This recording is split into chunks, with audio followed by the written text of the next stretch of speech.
Ola, e benvidas e benvidos, eu son Sara Eu son Helena. e hoxe estamos aquí nun novo episodio de Nas Pegadas de Otero. Hoxe abrimos as portas da historia para mergullarnos na vida dun dos maiores referentes á cultura galega. Sí, efectivamente, estou referíndome a Ramón Otero Pedrallo. Cando falamos do Otero non só falamos dun escritor, falamos dun mestre da palabra, dun defensor da terra e dun verdadeiro patriota galego.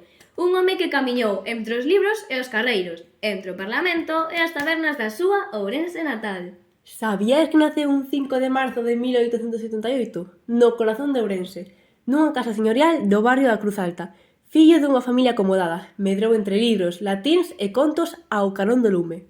Pero lonxe de acomodarse, el sempre buscou coñecer.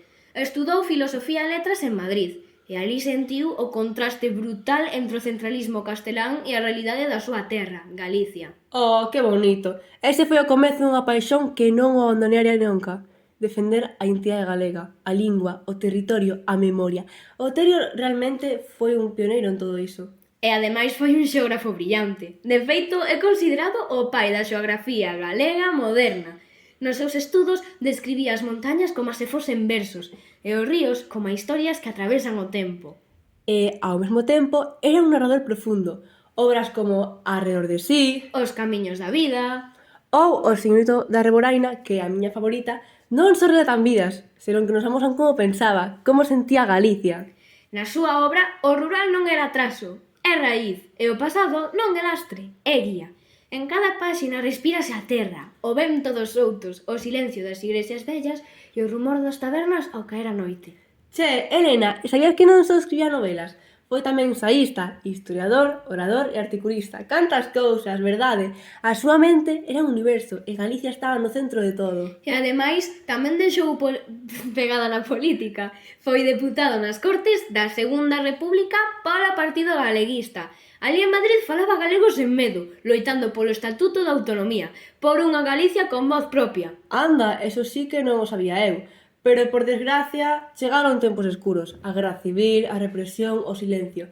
Otero, como a tantos outros, sufriu a censura e o illamento. Pero non calou. Nunca calou de todo. Continuou escribindo, falando e formando xeracións dende a Universidade de Santiago. E sempre coa man no peito e o corazón en Galicia. Contan que nas súas clases Otero falaba as montañas como se foran persoas e dicía: a Serra do Courel non é só pedra, é historia, é voz, é nación. E así é como nos o lembramos, como a un home que viu Galicia onde outros o vían monte, que viu cultura onde outros só vían pasado. Pero, por desgracia, morreu en 1976, pero a súa pegada quedou impresa nas pedras, nos libros e nos corazóns de todas as galegas e galegos que creen nunha terra viva, como eu.